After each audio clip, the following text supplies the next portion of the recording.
Bonjour à tous. Aujourd'hui, on va parler du fait que beaucoup de personnes encore considèrent les crypto-monnaies comme une bulle, comme un outil de spéculation pure qui ne repose sur rien, et que beaucoup considèrent, encore une fois, que ça va s'effondrer, que enfin, souvent, après le crash des cycles, au final, on entend souvent, mais ça, c'est la bulle a explosé ou la bulle va exploser, ça ne remontera jamais. Moi, je vois beaucoup dans les commentaires des vidéos, donc il y a pas mal de commentaires bienveillants, mais il y a aussi des personnes qui viennent attaquer en disant non, c'est hyper spéculatif, ça remontera jamais, n'investissez surtout pas là-dedans, c'est le meilleur moyen de perdre de l'argent. Moi, je me souviens aussi à la fin du dernier cycle, des proches à moi qui savaient que j'avais investi. Ah ben là, c'est sûr, ça remontera jamais. Là, c'est sûr, tu as tout perdu. Heureusement que j'ai pas investi dans ton truc. Tu vois, des commentaires pas forcément très obligeants. Et je me suis dit que ce serait intéressant de traiter cette question avec toi, justement, sur pourquoi c'est pas une bulle, pourquoi c'est peut-être un marché beaucoup plus dynamique, beaucoup plus volatile, beaucoup plus spéculatif que beaucoup d'autres marchés d'investissement financiers, mais qu'au final, c'est pas forcément une bulle au terme où les gens l'entendent, ou un événement unique qui monte, qui s'écroule, et après, au final, il y a plus rien et c'est mort, quoi. Donc, je sais pas si toi, pour commencer, tu as aussi ces retours-là, ou c'est quelque chose quelque chose que tu as vécu, ou c'est plus moi qui suis un peu biaisé parce que dernièrement, j'en ai eu pas mal des choses comme ça. Non, bah, nous avec Mickaël, enfin, aujourd'hui j'ai 2 chaînes YouTube, donc j'en ai une qui s'appelle Éternel étudiant où je parle d'investissement, finances personnelles, entrepreneuriat, et on a une autre chaîne YouTube qui s'appelle Tokens Invaders sur laquelle on est avec Mickaël et on parle exclusivement de crypto. À l'heure où on tourne cette vidéo, c'est une chaîne qui a plus de 100 000 abonnés, et ouais, des commentaires comme ça, on en a beaucoup. Alors très peu, bizarrement, en bear market, tu vois? C'était plus en boule, en fait, où les gens se réveillent, où, bah, au final ça monte, de manière un peu parabolique, et là tu as des gens qui se réveillent et qui disent ah c'est une bulle, faut pas acheter, faut pas acheter. En bear market, la plupart du temps, les personnes se font avoir ou entre guillemets perdent beaucoup d'argent. Tu vois, on l'a vu avec la chute de FTX, de Celsius et tout. Et donc c'est vrai que ça fait un peu la une des journaux et de la presse un peu à scandale. Pas forcément à tort, mais en tout cas moi ce que je remarque, c'est surtout quand il y a beaucoup de monde où ces personnes-là se réveillent. Mais bon, ça fait des années qu'on est sur YouTube, qu'on parle de crypto, et donc parmi les détracteurs, ouais, de dire Bitcoin c'est une bulle, Bitcoin ça pollue, ça utilise trop d'énergie, ça finance le terrorisme. Enfin, bref, on pourra en passer, hein, des trucs comme ça, mais au bout d'un moment, t'en as marre, tu vois, de réexpliquer 50 fois les mêmes choses. Bon, après, ça fait partie du job aussi de YouTube, hein. Quand tu es dessus, tu vas répéter 50 fois la même chose. C'est un peu l'obligation, j'ai envie de dire. Mais au bout d'un moment, c'est usant parce que tu as l'impression que les gens, des fois, ils le font exprès. Tu vois, il suffit de se renseigner un tout petit peu pour se rendre compte que ce que ces gens-là racontent, la plupart du temps, c'est des conneries, quoi. C'est pas fondé. Ils ont lu un article sur Le Monde ou sur Le Figaro et tout de suite, ils disent ah, c'est bon, c'est ça. Bah non, tu vois, tout ce que tu entends sur BFM, c'est pas non plus la réalité. Au bout d'un moment, sors un peu aussi de ce que tu vois, et essaye d'avoir une vision un peu plus objective, et puis peut-être aussi de contrebalancer certaines infos que tu pourrais avoir. Je dis pas qu'il y a que des mauvaises visions, mais la plupart du temps, souvent c'est pas fondé, c'est des gens qui connaissent rien. Oui, tout à fait. Et puis surtout, le côté c'est mort, ça remontera plus. Tu vois, c'est vrai, les derniers exemples de bulles un peu qu'on a, et en Europe aussi, j'ai envie de dire, tu as la bulle Internet, les dot-com au début des années 2000. Donc là, effectivement, tu as toutes ces entreprises qui ont monté en market cap, où tu avais juste besoin de mettre un point .com ou une référence à Internet, et du coup, ton entreprise était capitalisée en bourse avec des gros multiples, avec des fois, ils perdaient des millions chaque année, ou même plusieurs milliards. Et donc, du coup, la bulle s'est écrasée. Enfin, la bulle. Le marché a corrigé. Beaucoup d'entreprises ont fait faillite. Mais c'est de cette crise-là sont nées les Amazones. Beaucoup d'entreprises aussi de la tech actuellement qui ont continué de se développer. Et c'est vrai qu'il y a des projets, et il y en aura beaucoup en crypto, qui meurent parce que voilà, ils ont profité du cycle aussi, au final, de l'engouement pour ce marché niche, ou cette catégorie d'actifs à ce moment-là, qui sont lancés et qui remonteront jamais. Mais c'est pas pour ça que tout l'écosystème, tout est acheté. Il y a des projets qui survivront, il y a des projets qui vont naître de ces événements-là. Pareil pour la bulle immobilière en 2008 ou 2009, je me rappelle plus exactement, tu vois, mais C'est oui, 2007-2008, la crise des subprimes, c'est ouais, 2007-2008. 2007-2008, tu vois, tu as une augmentation du marché, des prix qui ont augmenté de manière considérable pardon, en très peu de temps. C'est pas pour autant qu'il y a plus de maisons, que plus personne achète de maisons, tu vois. Oui, il y a des événements de marché qui font que c'est peut-être plus rationnel, c'est peut-être plus raisonnable. Il y a des prix qui augmentent très vite.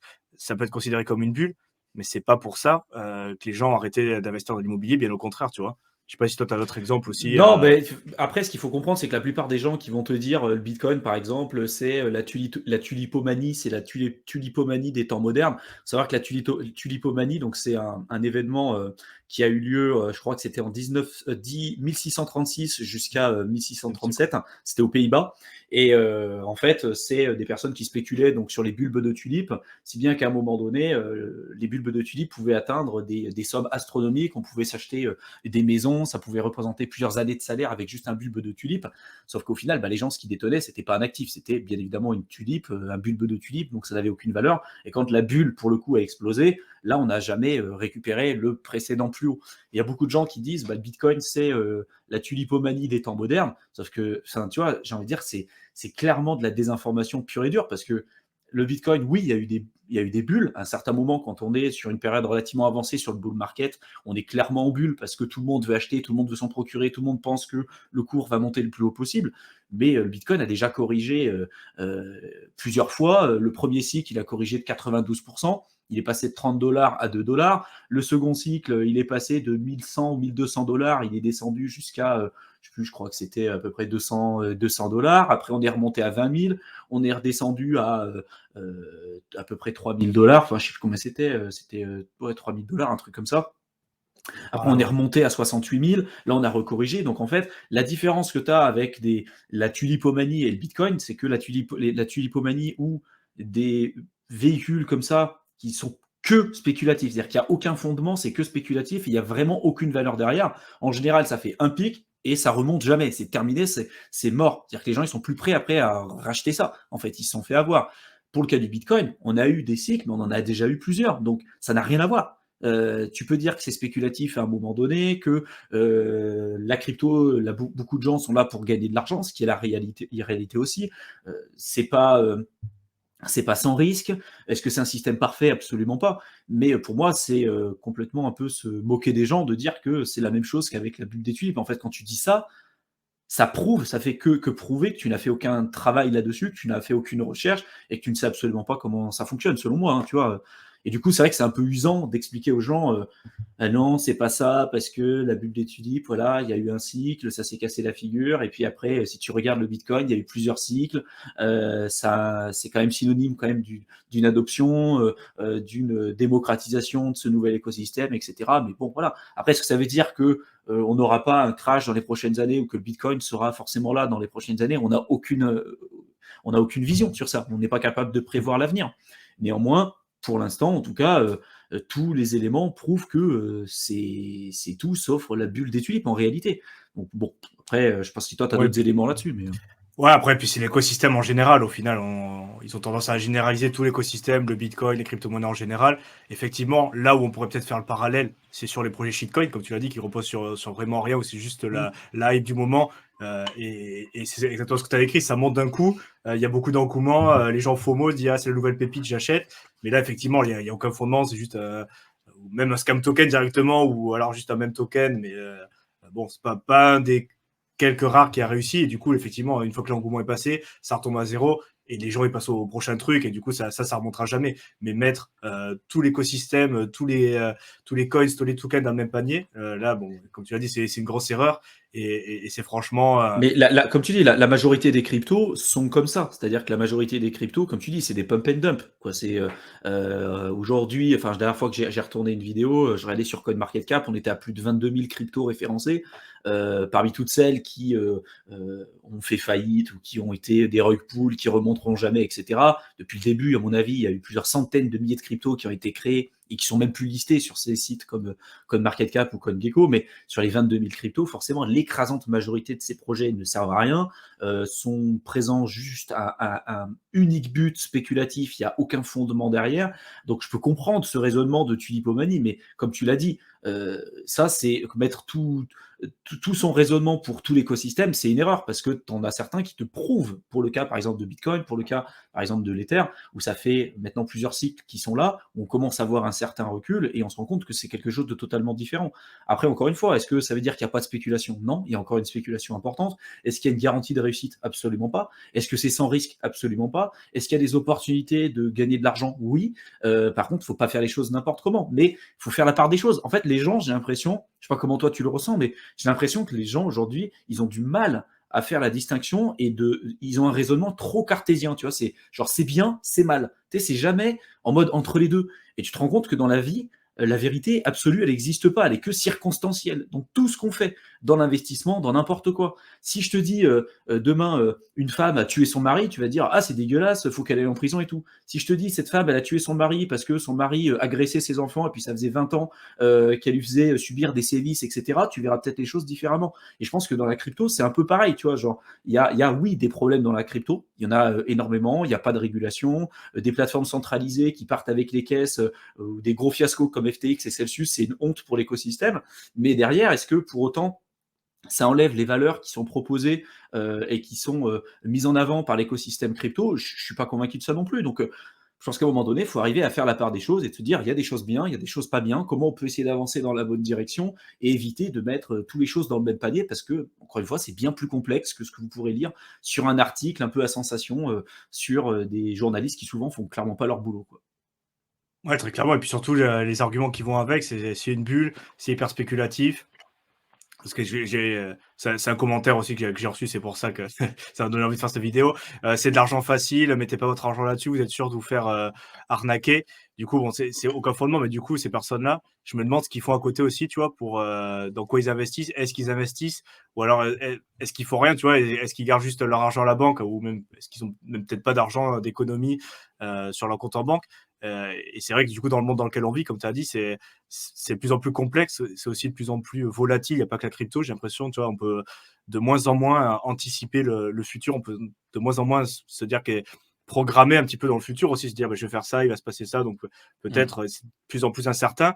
Et par contre, du coup, une certitude que tu as, c'est que si tu gardes tout ton argent en fiat, que tu fais rien, tu gardes tes euros, là, par contre, pour le coup, tu es sûr. Alors, en nominal, tu perdras pas d'argent. Par contre, en pouvoir d'achat et en valeur réelle, là, tu es sûr de perdre de l'argent C'est sûr régulièrement, de tous les t'appauvrir, ans. ouais. Tu es sûr à 100%. Donc, du coup, c'est vrai que c'est spéculatif. C'est vrai que bon, c'est pas, y a rien qui est sûr. Le seul truc qui est sûr, j'ai envie de dire, en investissement, c'est si tu n'investis pas et tu gardes ton argent à la banque, là, par contre, tu es sûr de perdre de l'argent. Donc, effectivement, et encore une fois, bon, nous, bien évidemment, on propose un contenu lié aux crypto-monnaies, mais on ne va pas non plus pousser forcément les gens de la crypto-monnaie. On est bien conscient que pour la plupart des gens, c'est pas quelque chose qui peut être intéressant. Si, encore une fois, hein, s'ils sont pas ou ils n'ont pas envie de faire l'effort de se renseigner un minimum quelques heures. Enfin, je fais référence souvent à cette vidéo, mais il y a la plupart des gens qui passent moins de 2 heures à se renseigner avant d'investir dans un projet. Et je pense qu'en général, avant d'investir dans la crypto-monnaie, les gens ils se forment pas suffisamment. Et donc, du coup, si c'est pour aller se faire règle sur une plateforme centralisée ou pas être en contrôle de son argent, ça sert à rien. Tu perds quasiment tout l'intérêt. Mais dans tous les cas, pour moi, si tu te renseignes pas sur l'investissement, si tu comprends pas des problématiques liées au fait de garder ton argent à la banque, ça va être compliqué, tu vois. Et c'est vrai Mm. qu'on s'est fait un peu tenser pour ça sur certaines vidéos, mais c'est pas grave. Moi, je maintiens mon message. Pas forcément la crypto, c'est pas non plus la solution universelle à tout et pour tout le monde, mais dans tous les cas, moi, je pense qu'il est indispensable de s'intéresser à l'investissement et et à revoir ses conceptions un peu comme dans la ligne de ce que tu as dit, de revoir ses conceptions par rapport à l'argent. Et en ce moment, je suis en train de lire un bouquin et il dit pense où c'est que tu as appris des choses sur l'argent et qui t'a appris des choses sur l'argent. Si c'est à l'école ou tes parents, il y a de grandes chances que ce ne soit pas forcément les meilleurs conseils qu'on t'ait donnés. Mm. La plupart des gens, ils n'ont pas forcément reçu une éducation et ça, c'est un peu la faute du système aussi de ne pas proposer plus de contenu tu vois, intéressant ou se poser les bonnes questions par rapport à l'argent. Et c'est un truc tellement important au final bon, on digresse un peu, hein, j'ai Oui, mais l'impression, mais c'est un truc tellement important au final de comment gérer son argent. Les gens, ils passent du temps au travail, ils échangent leur temps contre de l'argent et de ne pas avoir des notions derrière de comment gérer tout ça, comment investir et se dire directement non mais ça c'est une bulle parce qu'on me l'a dit, ça c'est bien, ça c'est nul, ça il faut pas le faire et ça c'est très bien avec peut-être des idées qui remontent à leur enfance ou parce qu'il y a Tata Michu qui me l'a dit un jour et du coup je suis resté là-dessus, j'ai pas évolué sur mes 20 prochaines années. Je trouve ça même dangereux, tu vois, et j'ai même de la peine pour certaines personnes parce que ça va être de plus en plus compliqué, tu vois, dans le monde dans lequel on vit. Si tu n'as pas des choix, des opportunités et si tu restes enfermé sur une vision du monde d'il y a 20 ans, tu joues dans un jeu et t'as les règles, elles sont pas bonnes, quoi. Les mecs, ils changent les règles du jeu et toi, tu joues à un truc avec des règles qui te permettent pas de gagner, tout simplement. Et du coup, tu vas te retrouver perdant, quoi, tout simplement. Ouais, bah, il Tu y vas a être. quelques années en arrière, l'épargne, c'était relativement bien rémunéré parce que tu avais des taux d'intérêt qui étaient plus élevés, qu'aujourd'hui. Là, aujourd'hui, on sait que les plus gros perdants, c'est les épargnants, hein, ceux qui font que de l'épargne, qui investissent pas. Bon, bah, avec l'inflation, une inflation aussi importante qu'aujourd'hui, à l'heure où on tourne cette vidéo, ça fait beaucoup de mal, comme tu l'as dit, pas forcément en nominal, mais en réel, ça fait très mal en termes de pouvoir d'achat. Donc les plus gros perdants, en fait, c'est les épargnants et ceux qui n'ont pas remis à niveau, la vision qu'ils pouvaient avoir il y a quelques années en arrière, oui, ils risquent d'en payer les pots cassés. Et d'ailleurs, ils sont déjà en train d'en payer les pots cassés, puisque tout augmente autour d'eux, sauf que eux, bah, machinalement, ils n'ont pas forcément des augmentations de revenus qui sont capables de suivre, l'inflation. Donc après, pour en revenir au sujet des cryptos, il y a beaucoup de gens qui vont te dire ouais, mais vous faites la promotion de l'argent facile, et je pense que c'est des gens qui regardent typiquement pas notre contenu, parce que c'est justement tout l'inverse qu'on fait. On essaye de se démarquer et de se dissocier de tout ce qui se fait justement sur YouTube, des mecs qui disent n'importe quoi, qui te disent d'aller faire des fois 100, des fois 1000, de faire du trading, n'importe quoi. Nous, on fait un contenu qui fait nettement moins de vues que tous les autres, et on pourrait être amené à faire du contenu bien plus putaclic que ce qu'on fait aujourd'hui et avoir nettement plus de vues juste en proposant ce genre de contenu, mais c'est pas ce qui a fonctionné pour nous et c'est pas qui on est véritablement. Nous, quand on fait le contenu qu'on présente sur ta chaîne, sur les miennes et tout, c'est du contenu qu'on pourrait donner et proposer à des gens qui nous sont chers, tu vois, nos proches, nos amis et tout. Et je me vois pas donner des conseils à mes amis et à mes proches, tiens, va faire du trading, va sur Bybit, va faire du x100, du x1000, parce que ça fonctionne pas. Parce que c'est du suicide, en fait, de faire ça. Et donc, la plupart des gens, en fait, ils sont habitués à voir ce contenu sur YouTube. Et c'est vrai que c'est triste. Et c'est pour ça que nous, on a décidé de lancer ces différentes chaînes YouTube, justement pour montrer qu'il n'y a pas que ça, que vous pouvez faire des choses intelligemment, tout en mesurant votre risque et en ne croyant pas forcément les, les, les mauvaises informations qu'on peut vous partager sur les réseaux sociaux avec des gens peu scrupuleux qui sont juste là pour faire de l'argent. La plupart des gens, ils sont juste là pour vous dire, voilà, faites du x100, du x1000, allez sur Bybit, et puis eux, ils vont gagner de l'argent à partir du moment où vous allez vous faire liquider, où vous allez payer des frais. Donc dès que vous allez perdre, lui, il va gagner de l'argent, lui ou elle va gagner de l'argent. Donc vraiment, faites très attention à ça. Et c'est vrai que c'est un peu... ça fait un peu mal des fois, parce que tu te dis, punaise, on se donne vraiment du mal de faire du contenu qui n'est pas que basé sur du trading, de l'analyse technique. On essaie de travailler notre contenu, d'avoir une réflexion derrière, d'être ouvert aussi aux critiques, parce qu'on fait pas, on fait bien évidemment aussi des erreurs, mais de se faire mettre dans le même panier que des gens qui sont clairement, même souvent, borderline au niveau des arnaques, enfin moi, des fois, ça me saoule, quoi. Parce que tu te dis, putain, les mecs, ils sont tellement habitués à ça qu'ils ont l'impression que tout le monde est pareil, alors que non. Alors, encore une fois, être, je pense, dissocié un petit peu de ce que vous voyez sur les réseaux sociaux, de ne pas mettre tout le monde dans le même panier, comme toutes les crypto-monnaies ne se valent pas, comme toutes les crypto-monnaies sont pas le bulbe de tulipe, quoi. Vous avez des crypto-monnaies qui risquent d'être présentes dans les prochaines années. On est intimement convaincu avec Théo et tous les autres que les crypto-monnaies sont là pour rester. Après, est-ce que ça sera le Bitcoin, est-ce que ce sera l'Ether, est-ce que ce sera une autre crypto-monnaie? On n'en a aucune idée. On est un peu tous là à essayer de tirer notre épingle du jeu, mais il n'y a aucune certitude là-dedans. Et comprendre que le risque que vous investissez dans la crypto-monnaie, ce n'est pas le même risque que vous allez rechercher, ni les mêmes performances que si vous avez décidé d'investir sur l'immobilier, sur la bourse. C'est une autre classe d'actifs. Voilà. Après, les gens qui vont dire la crypto-monnaie, c'est que de la spéculation, c'est que du machin, oui, il y en a énormément. Mais il y a de la spéculation aussi en immobilier, il y a de la spéculation aussi en bourse, il y a de la spéculation sur les métaux précieux. Il n'y a pas le même historique, il n'y a pas les mêmes données d'analyse, il n'y a pas les mêmes data, il n'y a pas les mêmes résultats de recherche qui ont été effectués. C'est pas la même chose qu'on va rechercher. Donc, encore une fois, arrêtez de comparer ce qui n'est pas comparable. Si vous investissez dans la crypto-monnaie, c'est sans doute parce que vous recherchez les performances qu'on est capable de retrouver dans la crypto-monnaie et qu'on n'est pas capable de voir ailleurs. Par contre, il y a aussi des risques inhérents à cette classe d'actifs.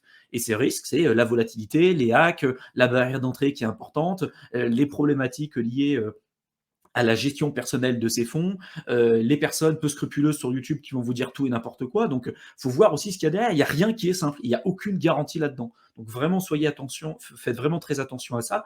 Et si possible, arrêtez de mettre tout le monde dans le même panier, parce que moi, franchement, au bout d'un moment, ça me saoule, quoi. Enfin, maintenant, j'arrive à m'en dissocier de plus en plus, mais c'est vrai qu'au début, ça me saoulait, parce que les gens, ils te disent tout le temps, putain, tu dis que tu peux gagner de l'argent dans la crypto-monnaie, ou tu dis que c'est possible de faire des x10. C'est la réalité. C'est possible de faire des x10, c'est possible de faire des x100, c'est possible de faire des x1000. Après, est-ce que c'est ce que vous devez rechercher? Non. Est-ce que si vous recherchez un fois 1000, vous n'avez pas plus de chances de perdre votre capital? Si, bien évidemment. Vous avez tellement plus de chances de perdre votre capital en recherchant un fois 1000 qu'en faisant par exemple un fois 5.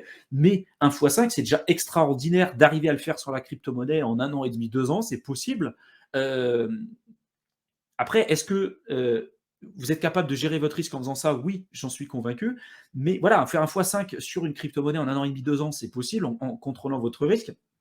Et surtout, par rapport à ce que vous pouvez être capable d'avoir à côté, c'est des performances qui sont juste monstrueuses. Tu vois, pas la peine d'aller chercher des fois 1000, des fois un fois 5, c'est suffisant. Surtout si vous essayez de viser, je sais pas, l'indépendance ou la liberté financière. Enfin, tu vois, je m'égare un peu, mais je pense que c'est important de rappeler ces notions aussi, quoi. Oui, tout à fait. Et puis, comme tu l'as dit, il y a tous les actifs, tout ce qui se monnaie, il y a des bull market sur les métaux précieux, sur les actifs financiers, sur l'immobilier, tous les marchés, tous les niches, il y a des cycles haussiers, des cycles baissiers, et c'est comme ça que ça marche, tu vois. Donc, dire que tout cet écosystème repose sur rien, que c'est juste une bulle, une grosse bulle qui va éclater à un moment donné.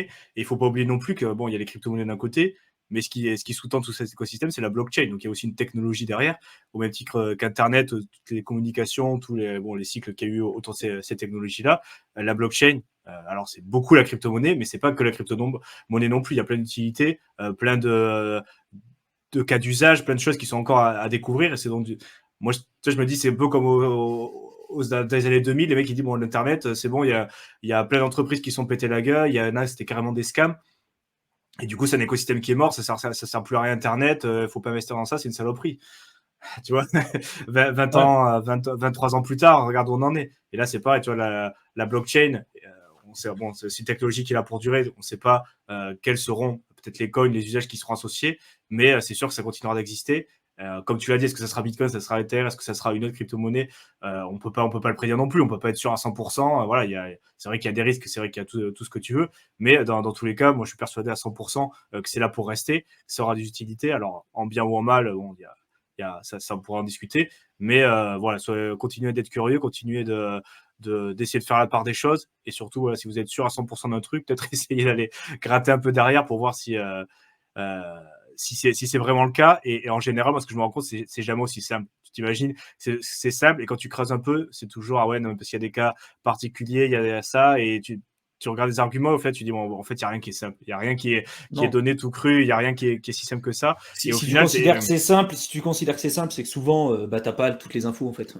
C'est que t'as pas une vision un peu objective du truc, et puis plus t'en apprends, plus tu te rends compte de la complexité, de l'immensité du truc, et plus justement tu remets en question les notions que tu as.